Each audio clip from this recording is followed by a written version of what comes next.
আমন্ত্রণ জানাই আপনাদের সিদ্দিকা কবির রেসিপিতে। সুপ্রিয় দর্শক, আমরা বরাবরই অনুষ্ঠান পরিকল্পনায় আপনাদের সুচিন্তিত মতামতকে প্রাধান্য দিয়ে থাকি, যার কারণে আমাদের এই অনুষ্ঠানে আমরা চেষ্টা করি সব বয়সী দর্শকের উপযোগী রেসিপি দেখাতে। আমাদের কাছে প্রচুর মেইল আসে শিশুদের উপযোগী খাবার দেখাবার জন্য। আজকের আয়োজনে তাই এরকম একটি রেসিপি তো থাকছেই, আর সেই সাথে থাকছে উইনিং ফুড নিয়ে আপার আলোচনা।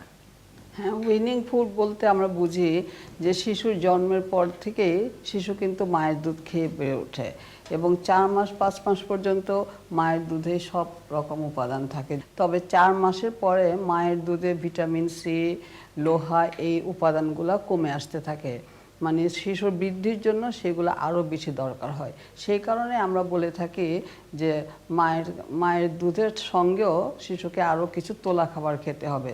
বাংলায় আমরা যেটা বলি, আর ইংলিশে বলি আমরা উইনিং ফুড। সেই উইনিং ফুড নিয়েই আজকে আপনাদেরকে কিছু রান্না দেখাবো। তবে এই উইনিং ফুড দেওয়ার জন্য আমি কি ফুড দেব সেই সম্বন্ধেও কিছু বলিনি। যেহেতু ভিটামিন সি কম থাকে, সেই জন্য তাদেরকে সিজন অনুযায়ী কিছু কমলার রস, তারপরে আমের রস এগুলো দেওয়া যেতে পারে, কিন্তু সাবধানে দিতে হবে। যেহেতু শিশুর বয়স খুবই অল্প, তাদের স্টমাকও ছোট, তাদের হজম শক্তিও কম, এই জন্য যে কোনো খাবারই নতুন শিশুদের মুখে তুলে দেব প্রথমে খুব অল্প পরিমাণে, 4 চামচের আধা চামচ করে দিয়ে 1 দিন 2 দিন দেখে যদি শিশু সহ্য হয় তখন আবার হয়তো পরিমাণে একটু বেশি দেওয়া যেতে পারে, 1 চামচ কি 2 চামচ। আর তাছাড়া আমাদের লোহার জন্য, যেটা আয়রন বলি, সেই লোহার জন্য তাদেরকে আমরা দিতে পারি ডিমের কুসুম। ডিমের কুসুমও হজম করতে তাদের হয়তো দেখতে হবে যে অল্প করে, হ্যাঁ অল্প পরিমাণে করে দিতে হবে, তাও কিন্তু কুসুমটা একটু সিদ্ধ করে দিতে হবে। তো যদি শিশু খেয়ে সেটা ঠিক মতো তার সহ্য হয়ে থাকে তাহলে আমরা সেই এইরকম খাবার দিয়ে আরম্ভ করতে পারবো। তারপরে যখন আরও একটু বড় হবে, এই দুটো জিনিস ছাড়া আমরা তাদেরকে রান্না করেও খাবার খাওয়াতে পারি। যেমন 5-6 মাসের শিশু, 6 মাসের পরে শিশুকে আমরা আমাদের নিজেদের ভাত তরকারি থেকে, মানে ডাল দিয়ে ভাত দিয়ে, সামান্য একটু ভাত দিয়ে খুব নরম করে খিচুড়ির মতো করে তাদের খাওয়াতে পারি, সেটাই বেশি সুবিধা। আপা, আপনাকে অনেক ধন্যবাদ। উইনিং ফুড নিয়ে আসলে অনেক প্রশ্ন ছিল অনেক দর্শকের, এবং এরকম কিছু রেসিপি যাদের সদ্য শিশু হয়েছে, সেরকম মায়েরা জানতে চাচ্ছিল, চিঠি লিখেছে অনেক। তো আপনার এটা নিশ্চয়ই তাদের অনেক কাজে লাগবে। এবারে পরিচিতি পর্ব। আজকে আমাদের মাঝে অতিথি হিসেবে এসেছেন নীলুফার জামান। আপনি কি দেখাচ্ছেন আজকে আমাদের? আমি আজকে দেখাতে চাচ্ছি ডিম আমড়ার কোরমা করে, নারকেল দুধ দিয়ে ডিম আমড়ার কোরমা। আনকমন মনে, এটা আমাদের যশোরের আঞ্চলিক খাবার। তাহলে আজকে আমরা দেখব আপনি আপনার রেসিপিটা। প্রিয় দর্শক, মূল রান্নায় যাওয়ার আগে ডিম আমড়ার কোরমা তৈরি করতে কি কি উপকরণ লাগছে সেগুলো একবার দেখে নিন। ডিম আমড়ার কোরমা তৈরি করতে আমাদের লাগবে ডিম 6টি, আমড়া 6টি, নারকেল 1টি, তেল 1 কাপ, মরিচ গুঁড়া 1 চা চামচ, হলুদ গুঁড়া 1 চা চামচ, ধনিয়া গুঁড়া 1 চা চামচ, জিরা বাটা 1 চা চামচ, আদা বাটা 1 চা চামচ, রসুন বাটা 1 চা চামচ, পেঁয়াজ বাটা 2 টেবিল চামচ, পেঁয়াজ কুচি 2 টেবিল চামচ, জিরা গুঁড়া 1 চা চামচ, এলাচ 5টি, দারচিনি 4-5 টুকরা, কাঁচামরিচ 5-6টি এবং লবণ স্বাদ মতো। আমাদের অবশ্যই এই রান্নাটার ফার্স্টে করতে হয়, ডিমটা সিদ্ধ করতে হয়। আমি ডিমটা সিদ্ধ করে নিয়ে আসছি, আর আমড়াটাও ছিলে তারপরে কেচে নিয়ে তারপরে পানি দিয়ে সিদ্ধ করে টকটা ফেলে দিতে হবে, এরকম লম্বা লম্বা দাগ দিয়ে লম্বা লম্বা ডিপ করে দিয়েছি। তারপরে হলো এই নারকেলটা, একটা নারকেল, বড় নারকেল একটা, এটা ঘন দুধ, আর এটা হলো পাতলা দুধটা করে নিয়েছি। জিরা আর এলাচটা ভেজে নিতে হয়। আচ্ছা,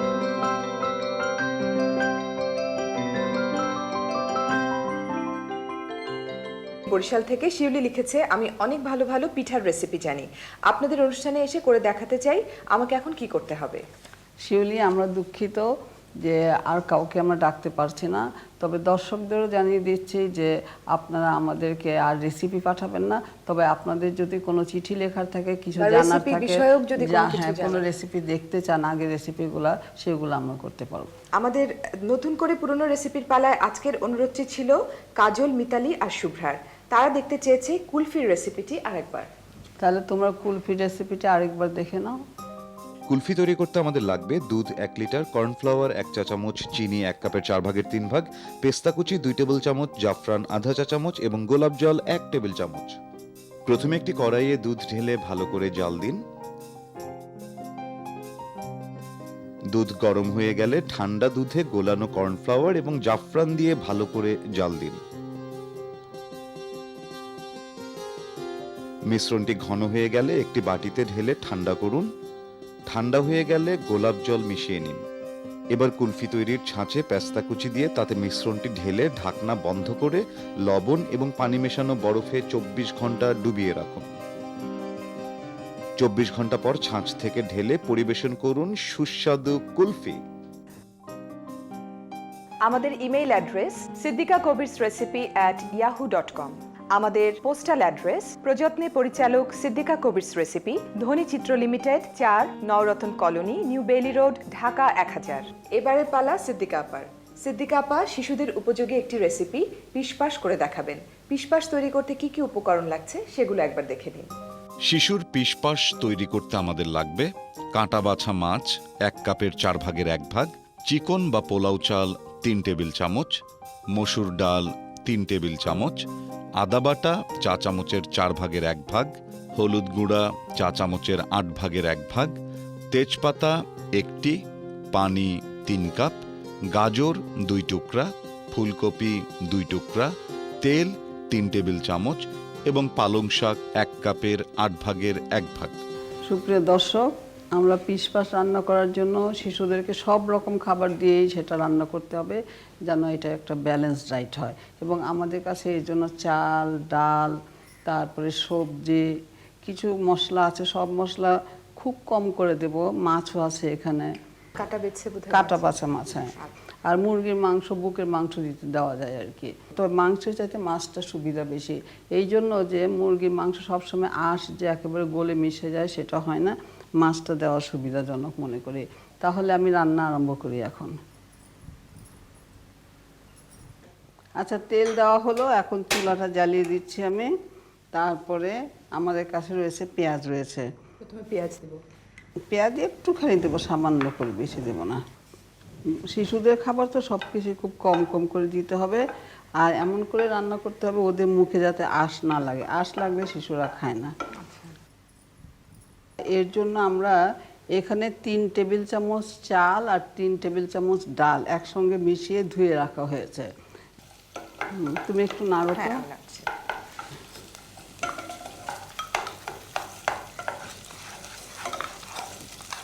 ঠিক আছে। তারপরে এখান থেকে মনে করে 2 টেবিল চামচের মতো সবজি দিয়ে দেবো। ফুলকপি আমি 2 টেবিল চামচ দিই। আপনারা খুশি মতো দিতে পারেন, আন্দাজ করে, যাতে বেশি না হয়।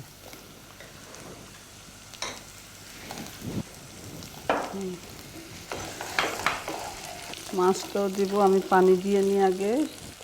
পানির পরিমাণ 3 টেবিল চামচ দিয়ে আগে সিদ্ধ করি।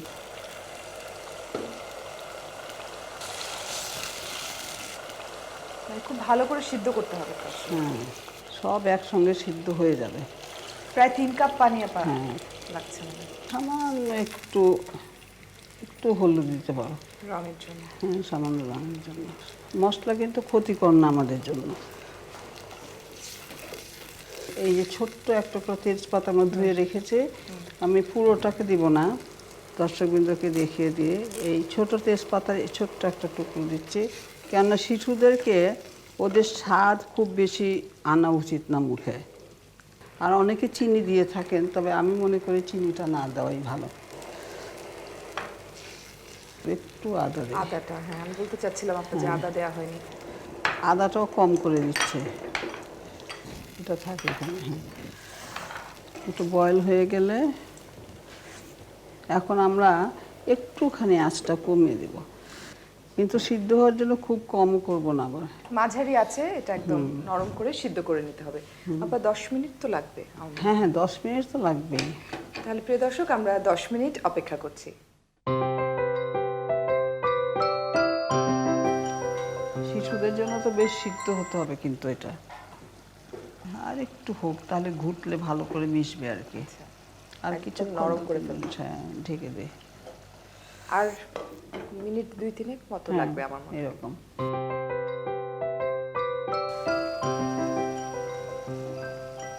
শাক দিতে হলে এরকম চিকন করে দিতে হবে।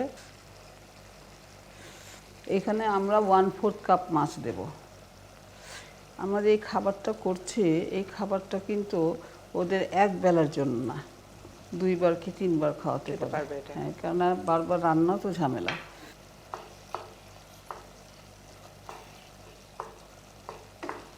তো ঢেকে দিই, একটু পানি দিয়ে ঢেকে দিই, আবার একদম ভালোভাবে সিদ্ধ হয়ে কিছুটা মাখা মাখা থাকবে। হ্যাঁ, কত আগুনটা আচ্ছা, কি আমি আপনাকে দেখিয়ে দিই? দেখি, দেখো ঠিক আছে। হ্যাঁ, একদম কম আছে। তাহলে মাছ আর সবজি দেওয়ার পরেও আমরা মিনিট 2 অপেক্ষা করছি। ঠিক আছে। হ্যাঁ, একদম কম আছে। তাহলে মাছ আর সবজি দেওয়ার পরেও আমরা মিনিট 2 অপেক্ষা করছি। হয়ে গেছে বোধহয়। হ্যাঁ, যে পানিটুকু আছে না, এই পানিটুকু লাগবে, কেননা আমরা যখন এটা ঘুটে দেবো, মিশাবো, তখন আমাদের পানিটুকু লাগবে। মাছটাও মিশবে। তবে একটা জিনিস মনে রাখতে হবে যে অনেকে ব্লেন্ডারে দিয়ে করে, কিন্তু ব্লেন্ডারে দিয়ে বাচ্চাদের একেবারেই দেওয়া উচিত না, কেননা তখন অভ্যস্ত হয়ে যাবে ওই রকম খাবারে, আর তখন মুখে কিছু আঁশ গেলে এরা সেগুলো কিছুতেই খেতে চাইবে না। দর্শকবৃন্দ, আপনারা যখন খিচুড়ি করবেন, গাজর যদি পুরনো হয় তাহলে গাজরটাকে ভালো করে সিদ্ধ করে নেবেন। তাহলে এবার তুমি একটু বেড়ে দাও। 2টা বাটিতে আমি তোমাকে দেখিয়ে দিই। আমি এতখানি দেব যে এক বেলায় শিশুকে কতখানি খাওয়ানো যেতে পারে, কেননা আমরা যখন রানবো তখন শুধুমাত্র এক বেলার জন্য রানবো না, বেশ 2-3 বার যেন খেতে পারে, মায়ের যাতে সময় নষ্ট না হয় সেই পরিমাণে আমি দিব। 8 মাস পর্যন্ত, দাঁত ওঠার আগ পর্যন্ত শিশু এই খাবারটা খেতে পারে। হ্যাঁ, ধরো তুমি 6 মাসের শিশুকে একবারে এতখানি খাবার দিতে, এই পরিমাণে। হ্যাঁ, তাহলে এখানে রাখি। তাহলে প্রিয় দর্শক, আমাদের কাছে যে সমস্ত মায়েরা চিঠি লিখেছিল যাদের একদম নতুন বেবি হয়েছে, কি খাবার দেয়া যেতে পারে, তাদের জন্য আজকের এই অনুষ্ঠান নিশ্চয়ই অনেক কাজে লাগবে। আপনাদের রান্নার সুবিধার জন্য এর পুরো প্রক্রিয়াটি দেখিয়ে দিচ্ছি আরেকবার। শিশুর পিশপাশ তৈরি করতে আমাদের লাগবে কাটা বাছা মাছ 1 কাপের 4/1 ভাগ, চিকন বা পোলাও চাল 3 টেবিল চামচ, মসুর ডাল 3 টেবিল চামচ, আদা বাটা চা চামচের 4/1 ভাগ, হলুদ গুঁড়া চা চামচের 8/1 ভাগ, তেজপাতা 1টি, পানি 3 কাপ, গাজর 2 টুকরা, ফুলকপি 2 টুকরা, তেল 3 টেবিল চামচ এবং পালং শাক 1 কাপের 8/1 ভাগ। প্রথমে একটি পাত্রে সামান্য তেল দিয়ে তাতে একে একে পেঁয়াজ কুচি, চাল ডালের মিশ্রণ, গাজরের টুকরা, ফুলকপি টুকরা, পানি, হলুদ গুঁড়া, তেজপাতা, লবণ এবং আদা বাটা দিয়ে 10 মিনিটের জন্য ঢেকে দিন। মিনিট 10 পর ঢাকনি তুলে পালং শাক কুচি, কাটা বাছা মাছ এবং সামান্য পানি দিয়ে আরও 2 মিনিট ঢেকে রাখুন। 2 মিনিট পর ভালো মতন নাড়িয়ে মিশিয়ে নিন। ব্যাস, তৈরি হয়ে গেল শিশুর উপযোগী খাবার, শিশুর পিশপাশ। এবার বিদায়ের পালা। ভালো থাকুন, সুস্থ থাকুন আর অপেক্ষায় থাকুন আমাদের। শুভরাত্রি।